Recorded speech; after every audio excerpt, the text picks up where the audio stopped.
भीमराव, आपसे एक बात करनी थी। जी बोलिए।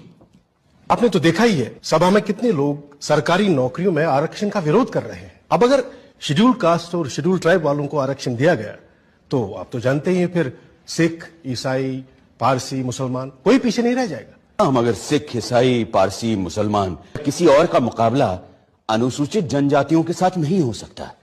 ये सारी जातियां पैसे वाली भी हैं और सोशली सिक्योर्ड भी। ठीक बात है, पर अगर एक बार आरक्षण का दरवाजा खुल गया तो देखिएगा सभी लोग अपना हक मांगेंगे और हिंदुओं के लिए सरकारी नौकरियों में जगह नहीं बचेगी, जबकि संख्या में वो सबसे ज्यादा है।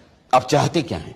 सिर्फ मैं ही नहीं, सरदार पटेल भी यही चाहते हैं कि हो सके तो संविधान में आरक्षण की बात ही हटा दी जाए। मेरे रहते संविधान से आरक्षण नहीं हटने वाला, चाहे आप कितना भी जोर लगा लें मुंशी जी। पर कोई रास्ता तो हो सकता है ना? हाँ, एक रास्ता है। मैं ही हट जाता हूँ संविधान की ड्राफ्टिंग कमेटी से। अरे फिर आप लोग जैसा चाहे वैसा संविधान बना लीजिएगा। मुंशी जी की बातों से आप नाराज हो गए भीमराव? लेकिन वो तो आपकी बात लेकर आए थे मेरे पास, इसीलिए मैंने कहा मैं ही ड्राफ्टिंग कमेटी से हट जाता हूँ। आप तो जानते हैं कांग्रेस क्या पूरे भारत में दूसरा और कोई है ही नहीं हमारे संविधान को आकार दे सके। खुद बापू भी यही कहा करते थे। लेकिन आप उनकी बात मानते कहाँ हैं पटेल जी? गांधी जी पिछड़ों को रिजर्वेशन देने की मेरी तजवीज से सहमत थे। पंडित नेहरू ने तो पंडित होते हुए भी ये कहा, सदियों से हिंदुओं ने ये अछूतों और आदिम जातियों को बेबसी, दरिद्रता और अशिक्षा में रखा। फिर अगर हमें उन्हें सबके साथ बराबर लाना है तो हमें उन्हें स्पेशल ट्रीटमेंट देना ही होगा। आपकी बात सही है, पर आप तो जानते हैं कि बड़े पदों पर हम मेरिट के आधार पर ही लोगों को ले पाएंगे।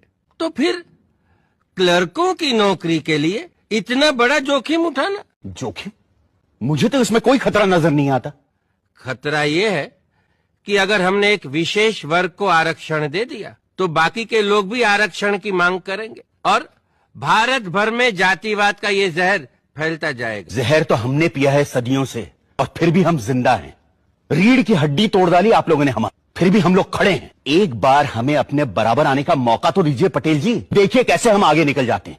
और ये काम बिना आरक्षण के नहीं होगा। पर फिर भी मेरी बातें आपको जहरीली लग रही हैं। मैंने अपना इस्तीफा तैयार रखा है, आप खुद लेते जाइएगा।